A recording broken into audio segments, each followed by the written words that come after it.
Cartesian product का subset होता है। ठीक है, a relation from set A to B is a subset of Cartesian product of A and B. Hello guys, तो आज की क्लास में हम लोग CUET UG के सिलेबस का टॉपिक रिलेशन डिस्कस करेंगे। रिलेशन के बाद हम लोग फंक्शन करेंगे। ठीक है, तो रिलेशंस में हमें पता है 12th का ही पोर्शन हमें लेना है, राइट, और वो भी NCERT को ही फोकस करना है, क्योंकि NCERT से रिलेटेड ही क्वेश्चन हमारे CUET में पूछे जाएंगे। ओके, तो रिलेशंस में मेन जो था, इसके जो सब टॉपिक्स थे वो क्या क्या थे? एक तो था टाइप्स ऑफ रिलेशंस, है ना, टाइप्स ऑफ रिलेशंस थे मेन तो। ठीक है, फिर इक्विवेलेंस रिलेशन था,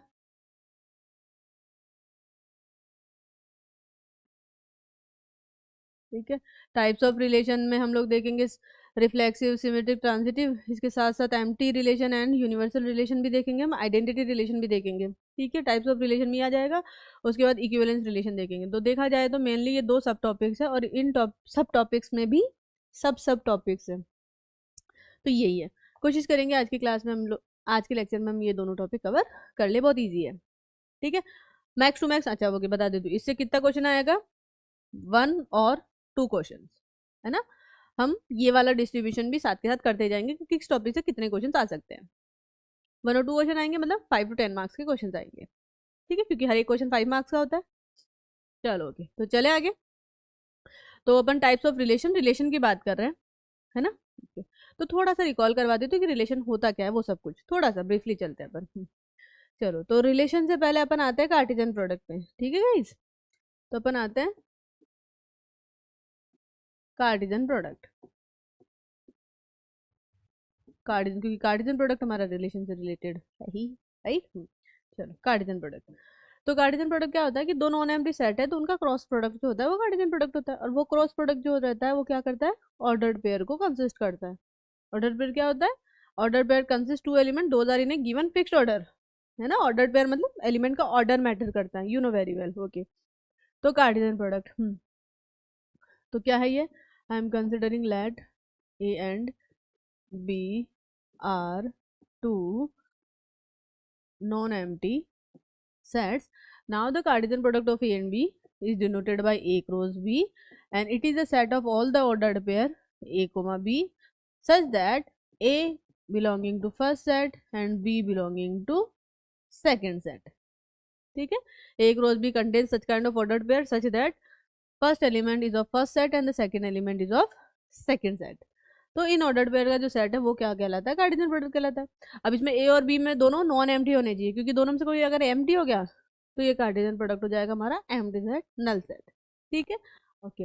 एंड अगर बी क्रॉस ए निकाला तो B cross A is the set of alpha comma beta such that alpha belonging to B and beta belonging to A. Of course, है ना, अल्फा मेरा इसमें जाएगा और बीटा मेरा इसमें जाएगा। दैट्स वाई तो हम ऑर्डर्ड पेयर बोलते हैं कि ऑर्डर मैटर करता है।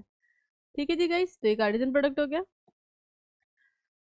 तो क्लियरली ध्यान देना, A cross B need not be equal to B cross A, but number of element in A cross B and number of element in B cross A will be same and is equal to number of element in A into number of element in B।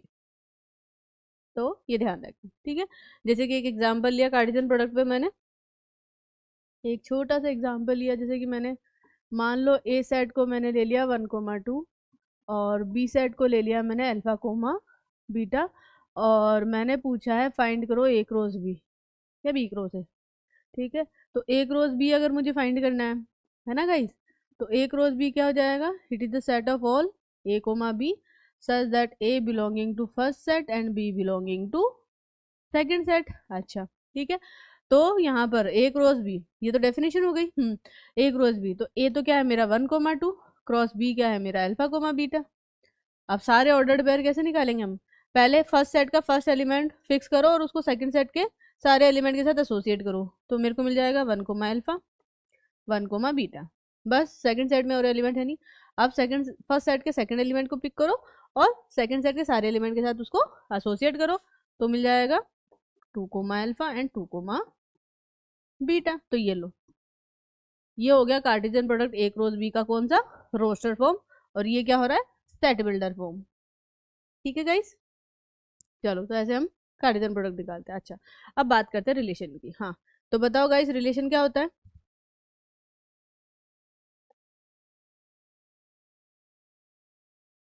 क्या होता है relation?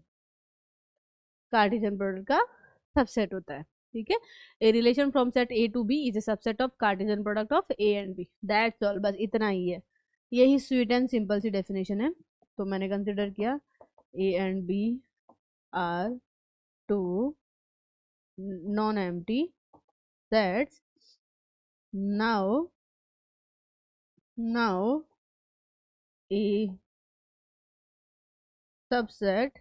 subset of Cartesian product of A and B, that is A cross B, is called a subset, sorry, is called a relation, from A to B. ठीक है, now a subset of A cross B is called a relation from A to B. बस Cartesian product का क्या लेना है हमें? Subset लेना है। तो वो सबसेट क्या कहलाएगा? एक रिलेशन कहलाएगा। ठीक है गाइस। हाँ जैसे कि ये लो, ऊपर वाला एग्जाम्पल ले लो ठीक है, ऊपर वाला ही एग्जाम्पल ले लो। तो यहाँ पर कार्टेशियन प्रोडक्ट लिया तो इसमें 4 एलिमेंट है। अब इन चारों एलिमेंट में से कुछ कुछ एलिमेंट्स को लेते हुए आप सबसेट क्रिएट कर लो। जैसे कि मैंने R1 ले लिया, जिसमें मैंने बोला 1 कोमा अल्फा और 2 कोमा अल्फा है। जस्ट सपोज कर लो। मैंने R2 ले लिया, जिसमें मान लो 1 comma alpha, 1 comma beta and 2 comma alpha है। ले सकती हूँ ना? तो ये दोनों क्या है? ए क्रॉस बी के सबसेट है। तो यहाँ पर here R1 and R2 are subsets of A cross B. So this will implies R1 and R2 are two relations from A to B. बस कार्टेशियन प्रोडक्ट का कोई भी सबसेट ले लो वो क्या कहलाएगा? एक रिलेशन कहलाएगा। बस यही है रिलेशन। ठीक है गाइस। अच्छा, अब रिलेशन क्या होता है? सबसेट होता है। किसका? कार्टेशियन प्रोडक्ट का। तो हमें पता है किसी सेट के टोटल नंबर ऑफ सबसेट्स कैसे निकालते हैं। तो इसी प्रकार से हम यहाँ पर अगर ए और बी दो फाइनाइट सेट्स हैं तो total number of relation from A to B क्या होगा वो निकाल सकते हैं, right? Total number of subset कितना होता है? 2 की power cardinality of your set. तो यहाँ पर टोटल नंबर ऑफ रिलेशन कितना हो जाएगा? 2 की पावर कार्डिनलिटी ऑफ सेट, जो कि क्या हो जाएगा?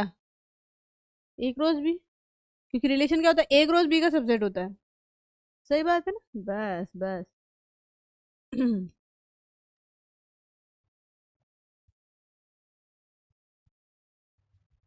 तो if cardinality of A is equal to P and cardinality of B is equal to Q, then the total number of relations from A to B is equal to 2 raised to cardinality of A cross B, that is 2 raised to cardinality of A into cardinality of B, that is 2 raised to P into Q। ठीक है, इस प्रकार से हम total number of relations बता देंगे किन्हीं भी दो फाइनाइट सेट्स पर। हाँ, अगर सेट्स इनफाइनाइट होंगे तब तो ऑफ कोर्स गाइस उसके नंबर ऑफ सबसेट्स भी इनफाइनाइट हो जाएंगे, है ना? मतलब ए और बी में से कोई एक या दोनों ही अगर इनफाइनाइट सेट्स है ना, तो कार्टेशियन प्रोडक्ट हमारा ए क्रॉस बी इनफाइनाइट सेट हो जाएगा। तो नंबर ऑफ सबसेट्स भी हमारे इनफाइनाइट हो जाएंगे, मतलब नंबर ऑफ रिलेशंस भी इनफाइनाइट हो जाएंगे। तो बेसिकली ये फॉर्मूला काम करेगा अगर मेरा ए और बी दोनों क्या है? फाइनाइट सेट्स है। ठीक है गाइस, हो गया ये? चलो जी, तो रिलेशन आप लोगों को समझ में आ गया रिलेशन क्या है। ठीक है, अब एक डेफिनेशन देते हैं अपन relation on a set. Note, चलो एक एग्जाम्पल लिख दो। तो एग्जाम्पल ले लो, एक एग्जाम्पल और ले लो रिलेशन का। मान लो ए सेट को मैंने ले लिया -2 -1 0 1 एंड 2, और बी सेट को ले लिया मैंने 0 1 and 4, and I am taking R be a subset of A cross B defined by, मान लो आर मेरा डिफाइंड हो रहा है, it contains elements from A cross B such that a square is equal to b। ठीक है, such that A square is equal to B. तो अब मेरा क्वेश्चन है write R in roster form, ये मेरा क्वेश्चन है। भाई ए और बी दे दिए, आर उसका कोई सबसेट है जो कि इस प्रकार से डिफाइंड हो रहा है, तो ए क्रॉस बी का कोई भी सबसेट है वो रिलेशन है, सही बात है ना। अच्छा, अब मुझे ये तो रिलेशन की क्या दी हुई है, roster form, set builder form दी हुई है। मैंने पूछा है रोस्टर फॉर्म फाइंड करो। रोस्टर फॉर्म बोले तो वही ऑर्डर्ड पेयर वाली फॉर्म है ना, पता ही है ना आप लोगों को रोस्टर फॉर्म, ये रोस्टर फॉर्म है, ये सेट बिल्डर फॉर्म है। चलो ठीक है, तो रोस्टर फॉर्म अपन निकाल सकते हैं, जैसे कि ए स्क्वायर फर्स्ट एलिमेंट का square is equal to second element. First element मेरा इसमें से आ रहा है, सेकेंड एलिमेंट मेरा इसमें से आ रहा है, तो फर्स्ट एलिमेंट कितना जा रहा है मेरा -2 आ रहा है, तो -2 का स्क्वायर किया तो कितना आया 4। तो ए इक्वल टू अगर मैंने -2 लिया तो बी की वैल्यू कितनी आ गई 4 आ गई। ए इक्वल टू अगर मैंने 2 भी ले लिया तो भी बी की वैल्यू कितनी आई 4 आई, है ना। ए इक्वल टू अगर मैंने -1 लिया तो बी की वैल्यू 1 आई, ए इक्वल टू 1 लिया तो भी बी की वैल्यू 1 आई, है ना, क्योंकि ए मेरा फर्स्ट सेट में आएगा। और ए की वैल्यू अगर मैंने 0 ले ली तो बी की वैल्यू कितनी आ गई 0 आ गई। ठीक है, तो ऑर्डर्ड पेयर क्या क्या आ जाएंगे, मतलब इसको मैं लिख सकती हूँ -2,4 2,4 0,0 -1,1 एंड 1,1। ठीक है, तो इस रिलेशन की ये क्या आ गई रोस्टर फॉर्म आ गई। ठीक है गाइस, ओके, चलो ये हो गया रिलेशन। अब ओके, अब एक होता है रिलेशन का डोमेन, रेंज एंड कोडोमेन। ठीक है, तो जो भी रिलेशन है ना, उसके फर्स्ट एलिमेंट का जो सेट रहेगा, है ना, जैसे यहाँ पे फर्स्ट एलिमेंट -2 2 0 -1 1 है, तो इन सब का सेट जो होगा वो डोमेन कहलाएगा। सेकंड एलिमेंट का सेट जो रहेगा वो रेंज कहलाएगा रिलेशन का। ठीक है, तो कुछ डेफिनेशन से लिख लो ना, कुछ डेफिनेशन से।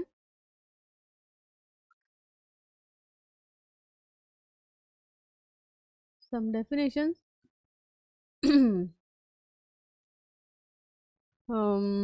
तो मैं लिख देती हूँ let R be a subset of A cross B and an element A comma B belongs to relation R. देखो, A comma B belongs to relation R ऐसे भी आप लिख सकते हो, या फिर ए रिलेट्स टू बी ऐसे भी लिख सकते हो। गाइस दोनों का मतलब सेम होता है, कभी कभी ऐसा लिखा होता है, कभी कभी ऐसा लिखा होता है। ठीक है, चलो, तो फर्स्ट डेफिनेशन ले रही हूँ मैं। अच्छा ओके, फर्स्ट लिया है हम, if A comma B belongs to relation R, then जो सेकंड एलिमेंट है B is called the image of A under the relation R. ठीक है, अगर A comma B relation R में बिलोंग कर रहा है तो सेकंड एलिमेंट फर्स्ट एलिमेंट का क्या कहलाता है, इमेज कहलाता है। और ऐसे ही and A is called the pre image of B under the relation R. ठीक है, ध्यान रखना। चलो second point, domain of relation R. तो डोमेन ऑफ रिलेशन आर को कैसे डिफाइन करेंगे, set of all first elements of set of all first elements of ordered pairs in relation R। क्या लिखा, set of all first elements of ordered pairs in relation R. वो किसको define करेगा, relation के domain को define करेगा। इसी प्रकार से रेंज ऑफ रिलेशन आर क्या रहेगा, ये डिफाइंड हो जाएगा, set of all the second elements of ordered pair in the relation R. Second elements जो भी रहेंगे ऑर्डर्ड पेयर के, वो रिलेशन की रेंज को डिफाइंड करेंगे।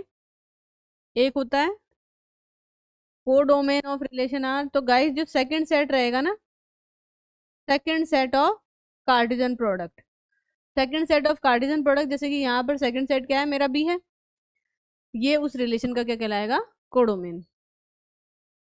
ठीक है, कुछ टर्म से रिवाइज ही करवाया, ये 11th का ही पार्ट है, बट ठीक है, थोड़ा सा क्योंकि since we are discussing relation तो थोड़ा सा प्रीवियस पता होना चाहिए, राइट। मैं इमेजिन नहीं कर सकती, लाइक मैं ये मान के नहीं चल सकती कि आप लोगों को पता है। मुझे जो भी करवाना रहेगा मैं करवाऊंगी, आप लोगों पर रिलाई नहीं कर सकती कि भाई 11th का ये पोर्शन है, तुम्हें तो आता होगा, तो हम 12th के यहाँ से डायरेक्ट स्टार्ट करते हैं। चलो ठीक है गाइस, ये कुछ डेफिनेशन है। अब प्रीवियस जो एग्जाम्पल लिया है ना, उसी में उस रिलेशन के लिए हम उसका डोमेन, रेंज और कोडोमेन देखते हैं। ठीक है, बैक एग्जाम्पल पे ही चल ले। ये लो, इसी एग्जाम्पल पे आ जाओ।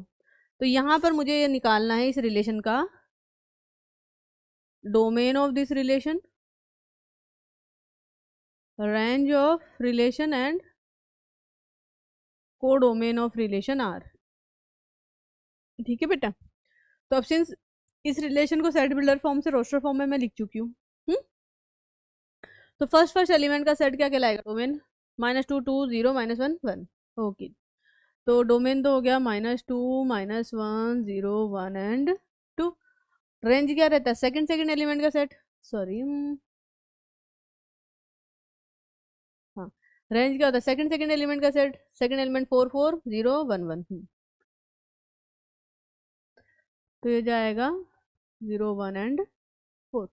और कोडोमेन क्या होता है? Second set which is B, B बोले तो आपका 0 1 एंड 4। तो गाइज बाई चांस इस एग्जाम्पल में तो जो कोडोमेन आ रहा है, सॉरी डोमेन आ रहा है, वो हमारा सेट ए ही हो जा रहा है, रेंज आ रही है वो मेरा सेट बी हो जा रहा है।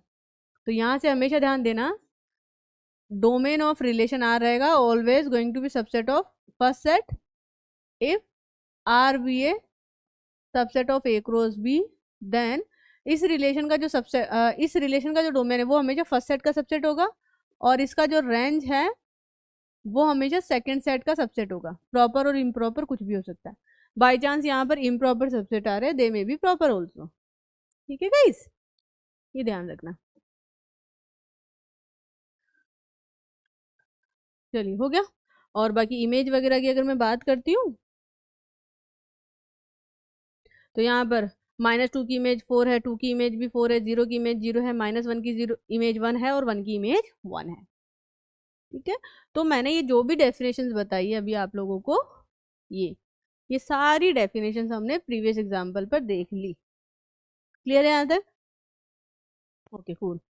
तो ये हमारा 11th का हुआ कुछ बेसिक्स। चलो अब आगे बढ़ते हैं। तो ये तो अभी मैंने जो डेफिनेशन बताया रिलेशन की, relation from set A to B, ये बताइए। अब नेक्स्ट अपन ले लेते हैं रिलेशन ऑन ए सेट। एक सिंगल सेट पर रिलेशन क्या होता है? एक सिंगल सेट पर रिलेशन का क्या मतलब होता है? Just a second.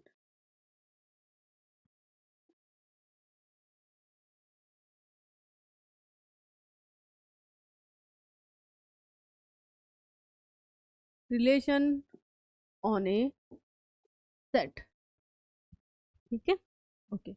तो guys relation on a set, single set पर मैं रिलेशन ले रही हूँ, मैंने कंसिडर किया let A be A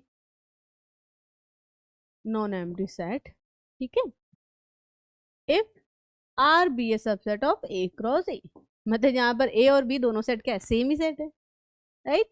if R be a subset of A cross A, then R is called a relation on set A। तो हम R को बोल देंगे relation on a set A, बस इतना ही है। ठीक है गाइस, जैसे कि एग्जाम्पल लिया मैंने, एक एग्जाम्पल लिया, मानो ए सेट ले लिया मैंने 1 2 3 4 and R is a subset of A cross A defined by,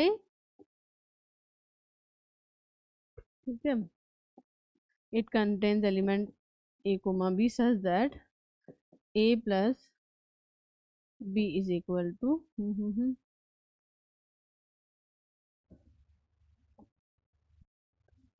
such that a plus b is less than 3, मान लो जस्ट, है ना, ये है। तो यहाँ पर R जो है एक रोज ए का सबसेट है, तो R क्या हो जा रहा है? R is a relation on the set है। ठीक है, मुझे मान लो यहाँ पर इसको रोस्टर फॉर्म में लिखना है, यहाँ पर clearly R is a relation on set ए, है ना, ये इसकी सेटिबुलर फॉर्म है, मुझे रोस्टर लिखना है। तो यहाँ पर कैसे ऑर्डर्ड पेयर आ रहे हैं, ऐसे आ रहे हैं कि उन दोनों का सम लेस देन 3 रहे। तो गाइज देखो, अगर मैंने a इक्वल टू 1 लिया तो b की वैल्यू क्या पॉसिबल है, 1 ही पॉसिबल है। b की वैल्यू अगर 2 ले लिया तो 1 प्लस 2 तो 3 हो जा रहा है, यहाँ पर तो स्ट्रिक्टली लेस देन 1 है, ये हो जाएगा, है ना। केवल यही रहेगा और तो पॉसिबिलिटी नहीं है। 1 को 2 3 4 किसी के साथ भी ऐड करूंगी तो वो सम तो मेरा वही आ रहा है, केवल यही पॉसिबल है। सही बात है ना, यस। तो यहाँ पर रोस्टर फॉर्म में केवल एक ही एलिमेंट आ रहा है विच इज 1,1। ठीक है, तो यहाँ पर देखो गाइस, इस रिलेशन का डोमेन क्या हो जा रहा है, सिंगलटन सेट कंटेनिंग 1, और रेंज क्या हो जा रही है, सिंगलटन सेट कंटेनिंग 1। तो देखा, this is the subset of proper subset of A and proper subset of A. आ गई बात समझ में, ओके ऐसे, चलो। तो ये हो गया रिलेशंस, है ना, समझ में आ गया ना रिलेशन क्या है, सबको समझा दिया। रिलेशन से रिलेटेड डेफिनेशन वगैरह वो सब भी हो गया। चलो, अब एक इनवर्स ऑफ ए रिलेशन है वो भी देख लो, उसके बाद टाइप्स ऑफ रिलेशन पे आएंगे। Inverse of a relation, inverse of a relation, ठीक है। तो मैं स्ट्रेट फॉरवर्ड ही लेती हूँ guys. If R be a subset of A cross B, then inverse of R denoted by r superscript -1, then inverse of r is a subset of b cross A. r अगर a cross b का subset है तो उसका जो inverse रहेगा वो b cross a का subset होगा। That is a comma b belongs to relation r if and only if b comma a belongs to its inverse r inverse। बस यही है, अगर a कोमा b r में जा रहा है तो b कोमा a जो रहेगा वो r इनवर्स में चला जाएगा, बस इतना ही है। ठीक है, तो ये इनवर्स हो गया। अब हम ले लेते हैं टाइप्स ऑफ रिलेशंस।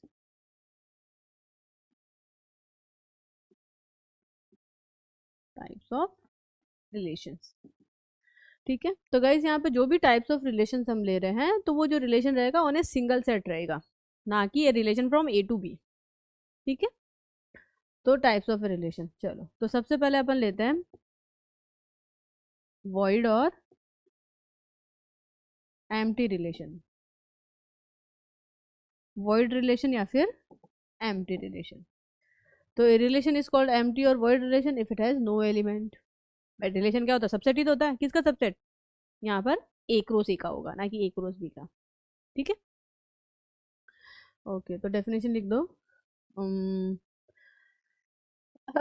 मैंने लिख देना पहले, let A be a non empty set and R be a subset of A cross A. ठीक है गाइस, ये मैं लेके चल रही हूँ। तो अब इस रिलेशन आर के लिए मैं बता रही हूँ, ठीक है, ए मेरा नॉन एम्प्टी सेट है और आर ए क्रॉस ए पर एक ए क्रॉस ए का सबसेट है। तो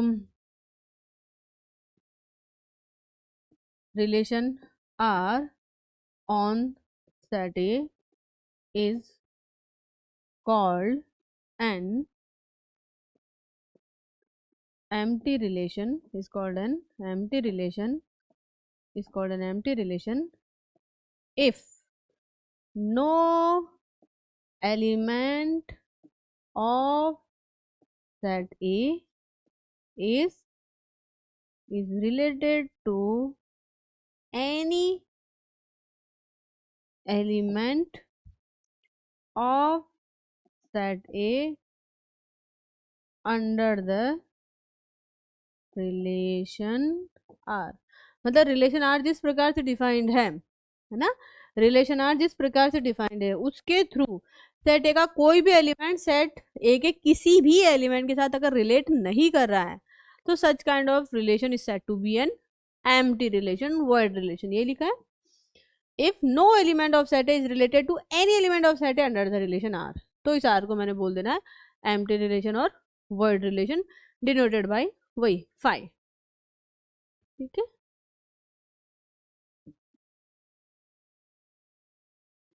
डिनोटेड बाय ठीक है, जैसे कि एग्जाम्पल लो इस पर, एग्जाम्पल या मान लो ए सेट लिया जिसमें 1 2 3 4 है, and R be a subset of A cross है डिफाइंड बाय, है ना, इसके लिए सेट बिल्डर फॉर्म दी हुई है। मान लो इसमें ऐसे ऑर्डर पेयर आ रहे हैं from A cross A such that 2a plus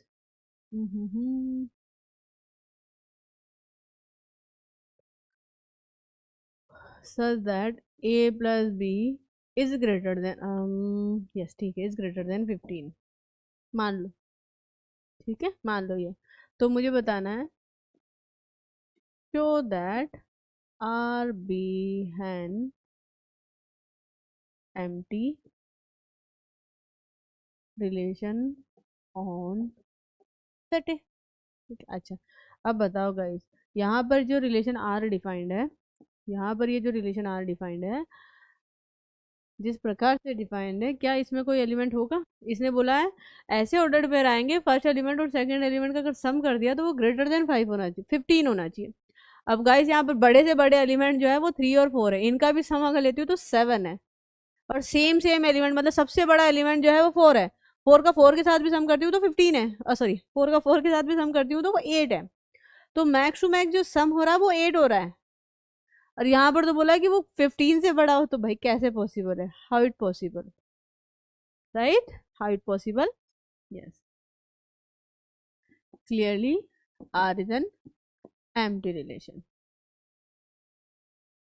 ठीक है, चलो ओके, एम्प्टी रिलेशन आगे समझ में। नेक्स्ट लेते हैं अपन universal relation.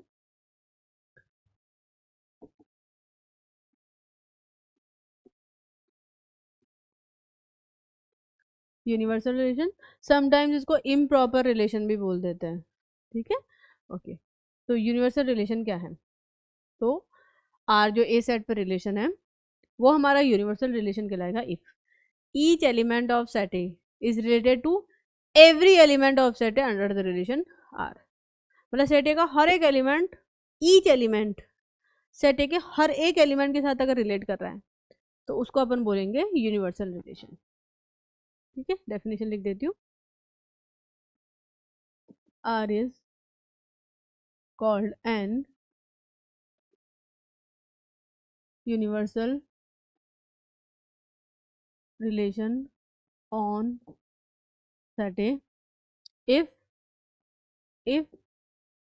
each element if each element of set A is related to every element of set A under relation R. ठीक है, हर एक एलिमेंट एवरी एलिमेंट से रिलेट करे under the relation R, then that relation is said to be an universal relation. तो यहाँ पर guys क्या होगा? इनफैक्ट आर जो होगा वो क्या होगा? ए क्रॉस ए के इक्वल होगा। आर जो होगा वो ए क्रॉस ए के इक्वल होगा, तब उस रिलेशन को हम बोल देंगे यूनिवर्सल रिलेशन या फिर इम्प्रॉपर रिलेशन। ठीक है, जैसे कि एग्जांपल लिया मैंने, मान लो ए सेट को ले लिया मैंने सेट ऑफ नेचुरल नंबर, पूरा का पूरा नेचुरल नंबर का सेट, मतलब 1 2 3 4 अप टू चलता ही जा रहा है, and R be a subset of A cross A defined by R defined हो रहा है, इसमें ऐसे ऑर्डर्ड पेयर आ रहे A comma B from A cross A such that mod of A minus B is greater than and equal to 0। मुझे show करना है show that R is an universal relation on set. R जो है वो set ए पर क्या है? एक यूनिवर्सल रिलेशन है, ये मुझे शो करना है। ठीक है, ओके। तो गाइस इसने बोला है ऐसे ऑर्डर्ड पेयर आ रहा है इस रिलेशन में कि फर्स्ट और सेकंड एलिमेंट्स का, अगर मैं डिफरेंस लेती हूँ और उनका मोड ले लेती हूँ, तो मोड क्या आ रहा है, greater than and equal to 0 आ रहा है। तो गाइज मॉडुलस की प्रॉपर्टी तो आपको पता ही है, मॉडुलस कभी नेगेटिव होता है क्या, नहीं होता है, मॉडुलस इज ऑलवेज पॉजिटिव। और इक्वल टू 0 होता है प्रोवाइडेड उसके अंदर वाला जो एलिमेंट है वो इटसेल्फ 0 है, सही ना? Yes, so we know as mod of x is always greater than and equal to 0। x कुछ भी हो सकता है for every x in R, and mod of x equal to 0 होगा if and only if inside the modulus जो भी है वो हमारा क्या हो रहा है, 0 हो रहा है। ठीक है, so clearly for any a comma b belongs to a, जो कि क्या है मेरा सेट ऑफ नेचुरल नंबर है, mod of a minus b is greater than and equal to 0। ठीक है, इसको अगर थोड़ा सा और स्पेसिफिक करूँ तो mod of a minus b जो रहेगा वो ऑलवेज ग्रेटर देन 0 होगा इफ a not equal to b, और mod of a minus b जो होगा इक्वल टू 0 हो जाएगा if a equal to b। तो आप a और b को कोई भी दो नेचुरल नंबर रखो गाइज, कोई भी रखो, ये कंडीशन तो ऑलवेज सेटिस्फाइड होगी। मतलब हर एक natural number, each natural number is related to every natural number, each natural number is related to every natural number under the relation R. आई बात समझ में या नहीं आई? आ गया ना? यस, तो दिस विल इम्प्लाइज आर जो है which is equal to A cross A, बोले तो N cross N, that is R is an universal relation. R जो है वो क्या हो गया, यूनिवर्सल रिलेशन हो गया on the set of natural number. ठीक है, अब आपका जो CUET में जो एग्जाम है उसमें टाइप्स ऑफ क्वेश्चन के MCQs है, तो आपको इस तरीके से पूरा सॉल्व करने की तो जरूरत ही नहीं है ना, बेसिक बेसिक पता है ये ऐसे होता है एंड क्लिक द आंसर, है ना। पूरा मेथड के साथ लिखना तो फिर हमें उसमें जब सब्जेक्टिव क्वेश्चन पेपर होता है तब नीड रहती है ना। चलिए ओके, तो ये हो गया हमारा यूनिवर्सल रिलेशन। नेक्स्ट जो रिलेशन है वो है हमारा आइडेंटिटी रिलेशन। नेक्स्ट जो है वो हमारा है, एक सेकंड, नंबरिंग कैसे किया है एक बार देख लूँ मैं, नहीं नंबरिंग नहीं किया है, नहीं किया तो है, ठीक है। तो थर्ड आ जाता है हमारा आइडेंटिटी रिलेशन।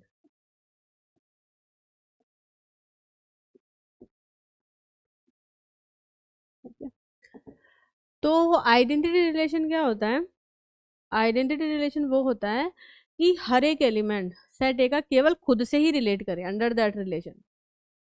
मतलब कोई भी एलिमेंट है वो केवल खुद से ही रिलेट करना चाहिए और किसी एलिमेंट से रिलेट नहीं करना चाहिए अंडर द रिलेशन आर, तो वो क्या कहलाएगा, एक आइडेंटिटी रिलेशन कहलाएगा। ठीक है, तो डेफिनेशन लिख देते हैं, R is called an identity, I is called an identity relation on set A if each element of set A is related to itself only, if each element of set A is related to itself only under the relation R, under relation R, तो हम R को क्या बोलेंगे, identity relation बोलेंगे। हर एक element relate करना चाहिए और खुद से ही रिलेट करना चाहिए। जैसे कि एग्जाम्पल,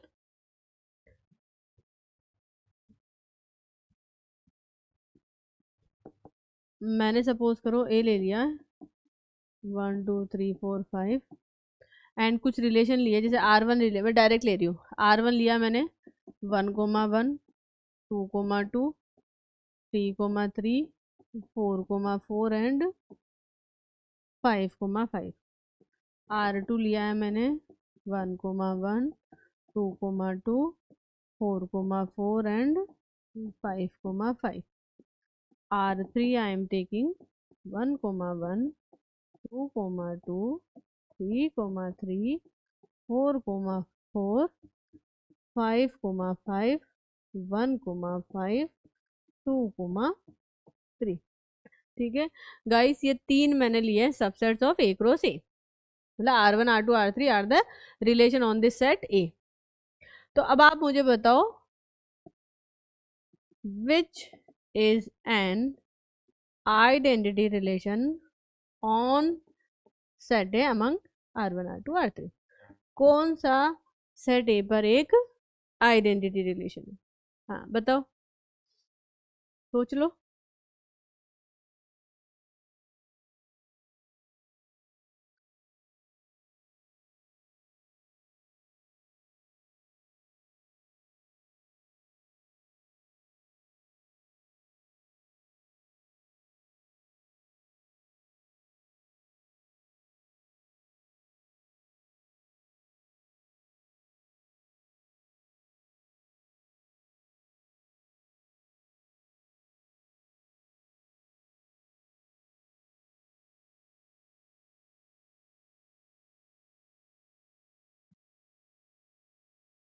सोच लिया?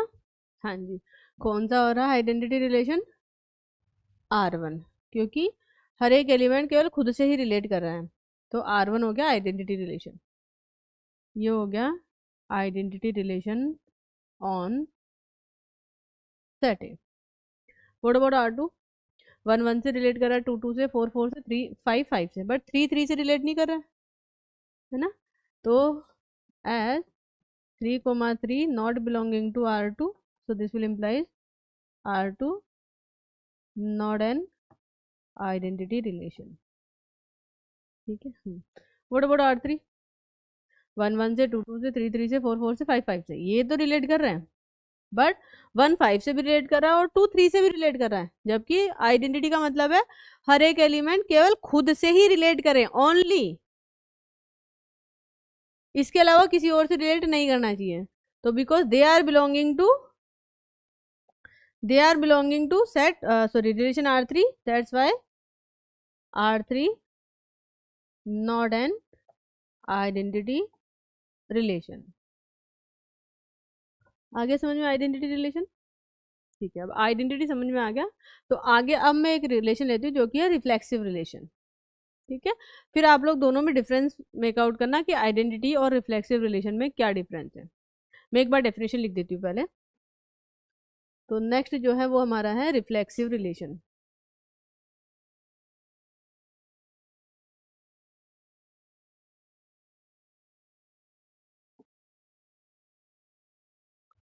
ठीक है, नेक्स्ट है हमारा रिफ्लेक्सिव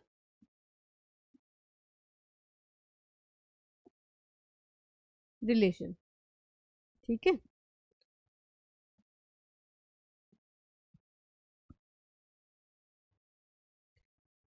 तो क्या होता है रिफ्लेक्सिव रिलेशन, पहले डेफिनेशन लिख देती हूँ। तो relation R on set A is called reflexive if a comma a belongs if for every a in, या फिर ये मतलब ये पैसे if a comma a belongs to relation R for every a belongs to a। बताओ guys, ये मैं इसको लैंग्वेज में ना लिखे, मैं सिंबॉलिकली लिखा है मैंने। इसका मतलब तो पता ही होगा, फॉर ऑल है ना, उल्टे ए का मतलब होता है फॉर ऑल, है ना, पता ही है।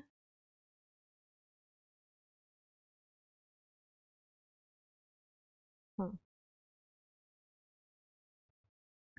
तो ये रिलेशन आर जो है ऑन द सेट ए वो रिफ्लेक्सिव कहलाएगा, provided A comma A belongs to करे रिलेशन आर में, दैट इज हर एक एलिमेंट खुद से रिलेट करे अंडर द रिलेशन आर। हर एक एलिमेंट खुद से रिलेट करे under the relation R. The set A में जितने भी एलिमेंट है सारे एलिमेंट खुद से भी रिलेट करे अंडर द रिलेशन आर।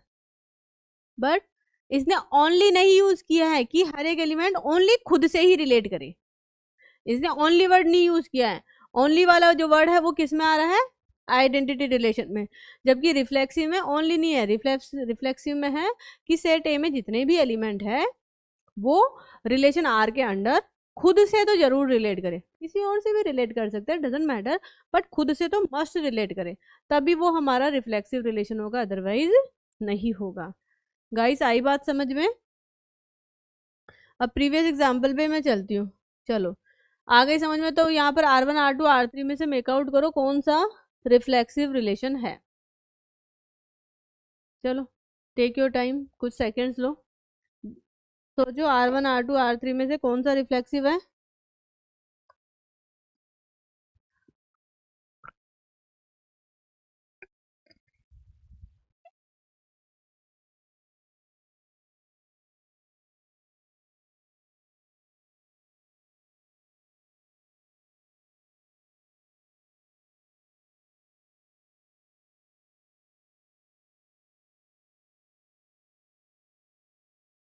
सोच लिया? ओके, तो R1 हमारा रिफ्लेक्सिव है, हर एक एलिमेंट खुद से, सेट ए में कितने एलिमेंट है, 5 एलिमेंट है, हर एक एलिमेंट खुद से रिलेट कर रहा है, ठीक है। बाई चांस यहाँ पर हर एक एलिमेंट किसी अदर एलिमेंट से रिलेट नहीं कर रहा है तो कोई बात नहीं है, रिफ्लेक्सिव में चाहिए केवल हर एक एलिमेंट खुद से तो रिलेट करे ही मस्ट। तो R1 जो हो गया वो रिफ्लेक्सिव हो गया। R2, R2 हमारा रिफ्लेक्सिव नहीं, क्यों? क्योंकि 3 से रिलेट नहीं कर रहा है। What about R3? R3 reflexive है क्योंकि हर एक एलिमेंट खुद से रिलेट कर रहा है, किसी और से भी रिलेट कर रहा है तो कोई प्रॉब्लम थोड़ी ना है। आ गया समझ में? तो example from previous example,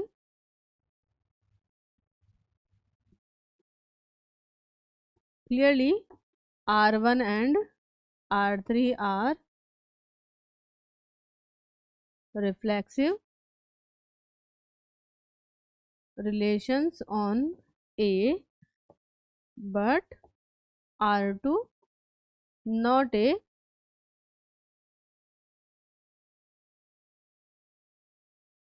reflexive relation on A, as 3 not under the relation R2 not relate to 3। 3 जो है अंडर द रिलेशन R2 3 से रिलेट नहीं कर रहा है, R2 हमारा रिफ्लेक्सिव नहीं हुआ। आगे रिफ्लेक्सिव की बात समझ में? चलो कूल। नेक्स्ट अब लेते हैं हम symmetric relation. Next is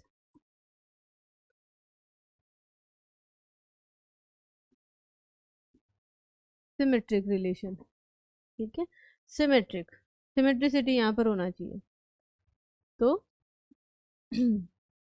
if A comma B belongs to relation R, so this must implies B comma A also belongs to relation R for all such A and B belongs to relation A। मतलब A और B जो कि A set में आ रहे हैं कि A comma B अगर relation R में आ रहा है तो B कोमा A भी रिलेशन R में आ रहा है, ठीक है।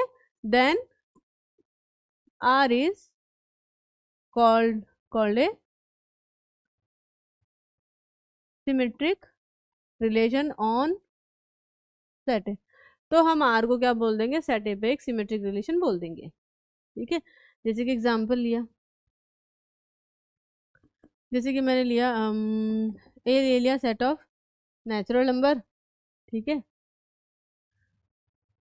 ए ले लिया मैंने set of natural number, and R be a subset of A cross A defined by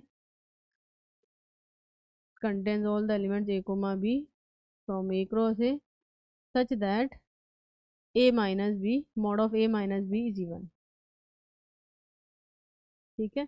तो अब नाम I am asking, does R a symmetric relation on A? R जो है क्या वो ए पर एक सिमेट्रिक रिलेशन है?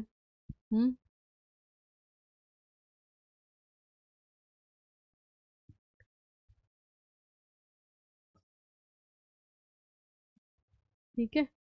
तो इसने क्या बोला है आर एक ऐसा रिलेशन है जिसमें ऐसे ऑर्डर्ड पेयर आ रहे हैं कि मोड ऑफ फर्स्ट एलिमेंट और सेकंड एलिमेंट का अगर डिफरेंस ले लिया और उसका मोड ले लिया तो वो एक गिवन नंबर है।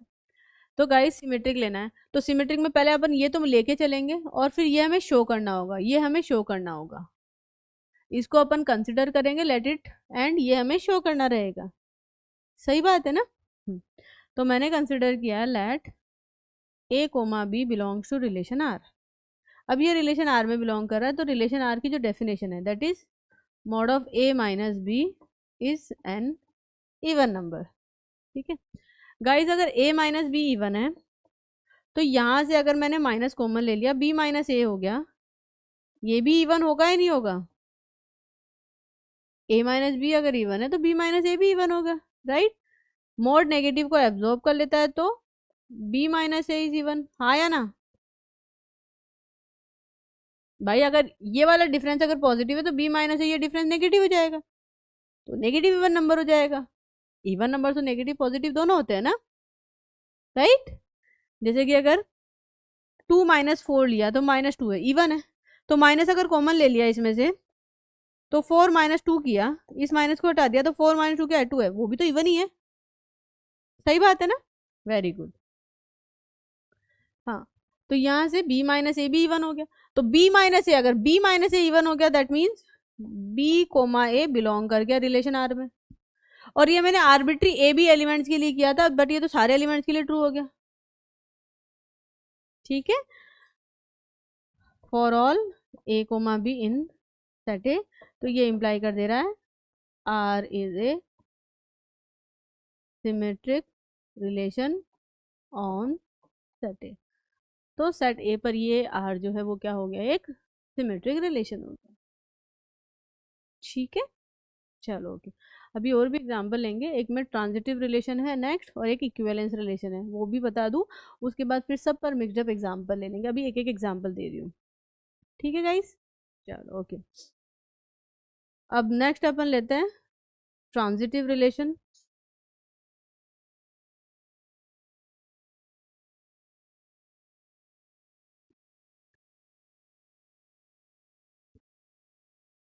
ट्रांजिटिव रिलेशन, ठीक है। तो if a comma b belongs to relation R and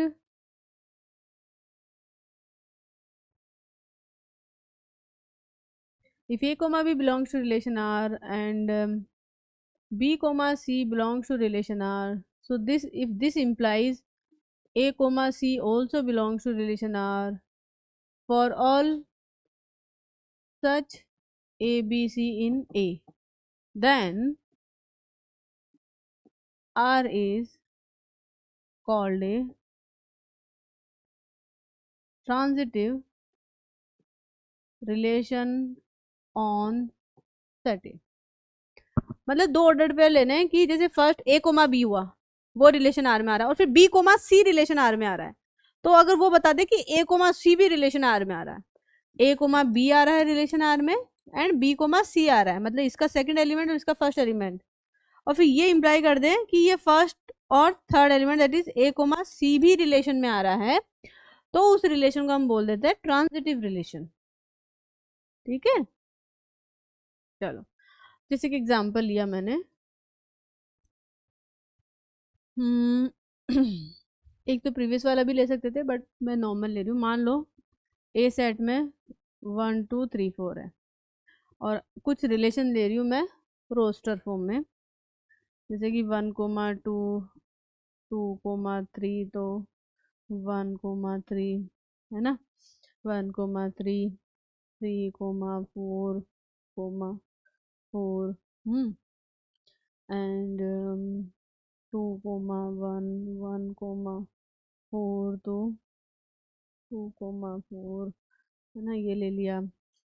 और R2 रिलेशन ले लिया 1 comma 2 2 comma 4 1 comma 4 4 comma 3 1 comma 3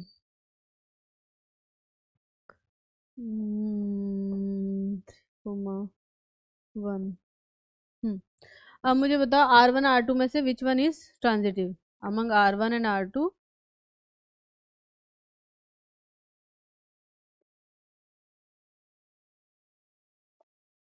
which one is transitive? R1 और R2 में से कौन सा जो है वो ट्रांजिटिव रिलेशन है? बताओ, आइडेंटिफाई करो।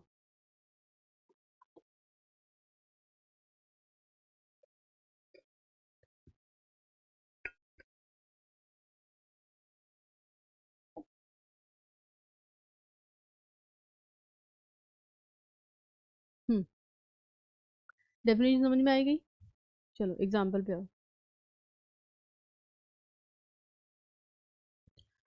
1,2 जा रहा है, 2,3 भी आ रहा है ना? इसका सेकंड एलिमेंट और इसका फर्स्ट एलिमेंट, तो 1,3 भी आना चाहिए। 1,3 भी आ रहा है, ठीक है। 1,3 है, 3,4 है, तो 1,4, 1,4 भी है। चलो ठीक है, ओके। अब आगे 1,2 है, फिर 1,4 भी आ रहा है, सॉरी 2,1, 1,4, तो 2,4 भी है। चलो ठीक है ना? चलो, तो clearly R1 is transitive.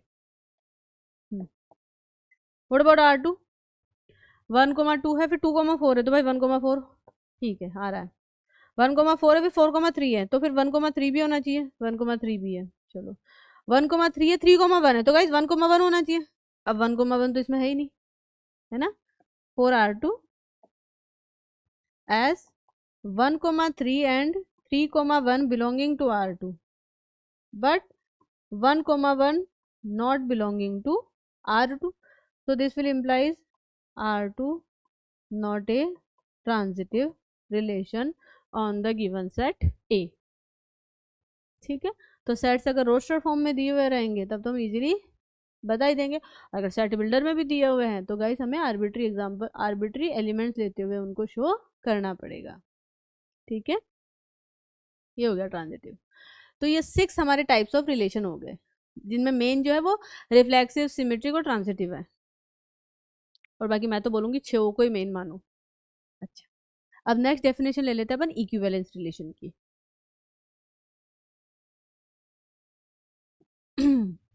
Just a second guys.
Okay, चलो नेक्स्ट अपन लेते हैं equivalence relation.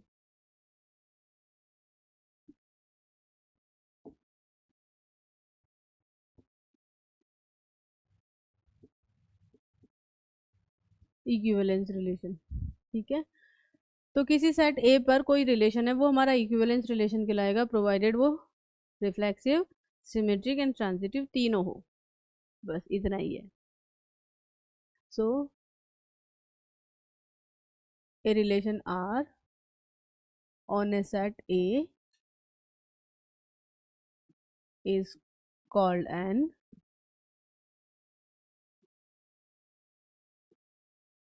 equivalence, is called an equivalence relation if if it is if it is if if first R is reflexive, R is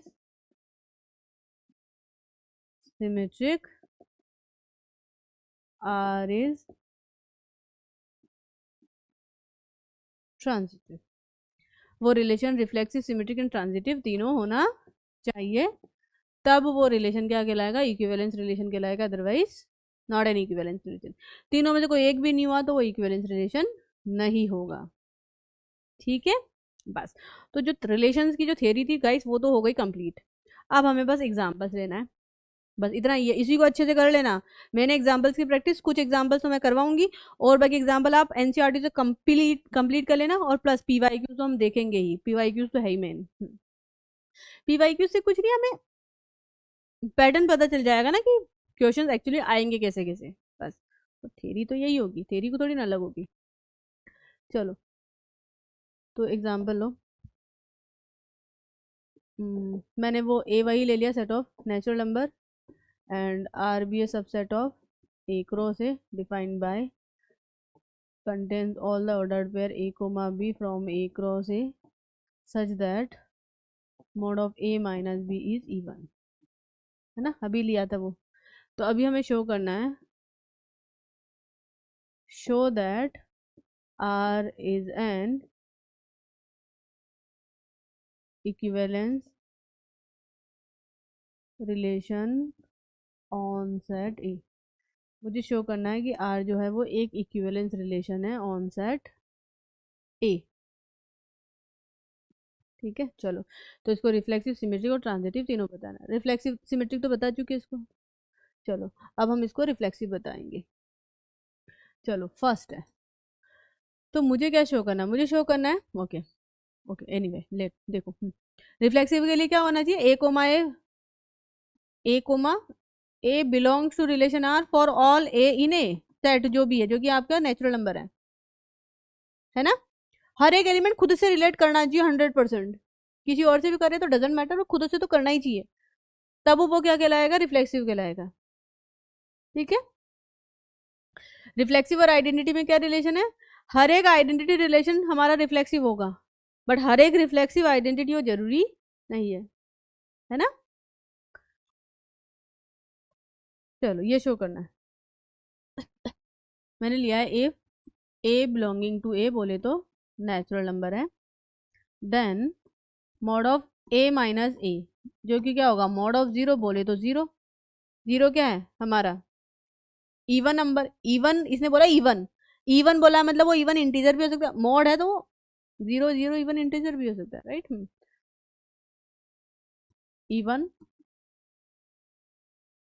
zero even होता है ना, क्योंकि zero is divisible by two, zero even integer है। ठीक है, yes, तो ये क्या आ रहा है, इवन आ रहा है, yes. So this will implies A comma A belongs to relation R for every A belonging to A बोले तो एन ए, कुछ भी लिख दो गाइस, है ना, आ गया समझ में। तो this will implies R is reflective. Second, symmetric, done, कर चुके हैं ना अभी प्रीवियस सेम एग्जाम्पल तो। चलो अब ट्रांजिटिव की बात करते हैं। Third, transitive. तो ट्रांजिटिव में हम लोग लेंगे let A comma B belongs to relation R and B comma C belongs to relation R, ये हम लेंगे। ठीक है, और मुझे क्या शो करना है, मुझे शो करना है to show A comma C belongs to relation R, ये शो करना है ना। चलो अब guys A comma B relation R में बिलोंग कर रहा है और B comma C relation R में बिलोंग कर रहा है, सो बाय डेफिनेशन ये क्या इंप्लाई करेगा, mod of A minus B is even, और ये क्या इंप्लाई करेगा, ये इंप्लाई कर रहा है mod of B minus C is even, है ना। चलो अब गाइज देखो, mod of A minus B is even है, तो गाइज अगर मॉड को हटा दूंगी तो ये भी तो इवन होगा ना, मॉड लगाने पे क्या हो गया, वो नंबर पॉजिटिव हो गया, सही बात है ना। तो ये क्या, और ये क्या इंप्लाई कर दे रहा है, B minus C is even, ये भी इवन है। ठीक है, नाउ मुझे बताना है ए कोमा सी आर में बिलोंग करे, ए कोमा सी आर में बिलोंग करेगा provided mod of A minus C even हो जाए, है ना। चलो तो मैं ए माइनस सी लेती हूँ, I am taking A minus C, A minus C लिया तो मैंने क्या कर दिया, बी को ऐड कर दिया और बी को सब्ट्रैक्ट कर दिया, कर सकती हूँ ना, तो अब मैंने a माइनस बी को तो साथ में ले लिया और यहाँ से b माइनस सी को साथ में ले लिया। a minus B even number है, b minus C is even number है। दो इवन नंबर का सम क्या होता है? इवन ही होता है ना भाई? ये भी इवन नंबर है और ये भी इवन नंबर है, तो इवन इवन का सम क्या होता है? इवन ही होता है। तो a माइनस सी इवन हो गया। तो गाइज a माइनस सी अगर इवन हो गया तो मॉड ऑफ a माइनस सी भी तो इवन हो गया। मॉड लगाने पे तो पॉजिटिव हो गया, और क्या हो गया? Right, very good. तो ये इंप्लाई कर दे रहा है that a comma C belongs to relation R. तो मैंने लिया था a कोमा बी आर में जा रहा है, b कोमा सी आर में जा रहा है, तो शो कर दिया a कोमा सी भी आर में जा रहा है। मतलब for all such A B C जो कि सेट ए में है, ये ट्रू हो रहा है। आर्बिट्री नंबर्स के लिए अगर ट्रू हो जा रहा है तो सबके लिए ट्रू हो जाता है ना। ठीक है। 10 a comma b belongs to relation r and b comma c belongs to relation r implying a comma c belongs to relation r for all such a b c in set a, जो कि हमारा set of natural number. ठीक है। तो ये imply कर दे रहा है that r is a transitive relation on set a। तो R जो है वो हमारा रिफ्लेक्सिव भी हो गया, सिमेट्रिक भी हो गया और ट्रांजिटिव भी हो गया, राइट। तो ये इंप्लाई कर दे रहा है that R is an equivalence relation on set A। Set A बोल दो या फिर नेचुरल नंबर का सेट बोल दो, बराबर है बात। ओके। तो इस प्रकार से हम इक्विवेलेंस रिलेशन को शो कर देंगे। एक और एग्जांपल ले लो, एक और एग्जांपल ले लो।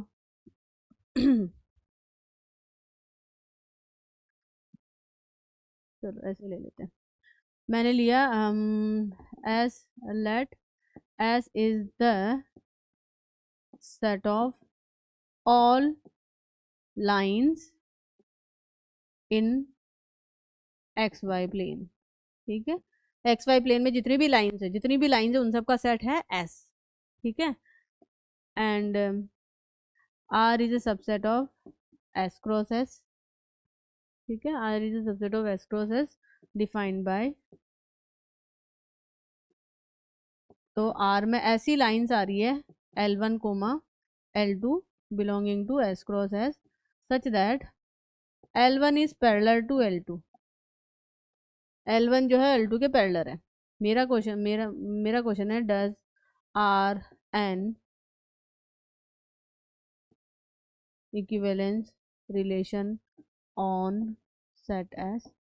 मेरा क्वेश्चन है ये जो R है क्या वो इक्विवेलेंस रिलेशन है ऑन द सेट S। ठीक है। चलो तो गाइस देखो, पहला रिफ्लेक्सिव देखना है। तो हर एक लाइन खुद के तो पैरेलल रहती है ना, क्योंकि हर लाइन खुद से तो कॉन्साइड होती है, तो every line is parallel to itself, right. Clearly for each L belonging to S L is parallel to L। तो ये इंप्लाई कर दे रहा है that L comma L belonging to relation R। हर एक लाइन खुद के तो पैरेलल होती है, कॉन्साइड ही हो जाएगी ना, वो तो सेम ही है लाइन। कॉन्साइड बोल लो पैरेलल बोल दो, both are the same. Collinear lines बोल दो या पैरेलल लाइंस बोल दो, सेम ही बात होती है ना। स्केलर का तो डिफरेंस होता है, राइट। तो for each L in S L is parallel to itself, मतलब ये हो रहा है। तो ये इंप्लाई कर दे रहा है that R is reflexive. Reflexive हो गया। What about symmetric? सिमेट्रिक होगा, सिमेट्रिक होगा। तो इसके लिए मैं क्या कंसिडर करूंगी? Let L1 comma L2 belongs to relation R। तो मुझे क्या शो करना है? L2 comma L1 belongs to relation R, यही शो करना है ना। चलो, ये रिलेशन R में बिलोंग कर रहा है, तो रिलेशन R की डेफिनेशन से L1 is parallel to L2। अब गाइज L1 अगर L2 के पैरेलल है तो मैं ये भी तो लिख सकती हूँ L2 is parallel to L1, दोनों एक दूसरे के पैरेलल होती है। तो ये इंप्लाई कर दे रहा है that L2 comma L1 belongs to relation R। तो L1 को मैं L2 लिया था और मैंने बता दिया L2 को मैं L1 भी R में बिलोंग कर रहा है। यस। तो ये इंप्लाई कर दे रहा है that R is symmetric relation on the set S। Symmetric भी हो गया। चलो अब ट्रांजिटिव की बात करते हैं।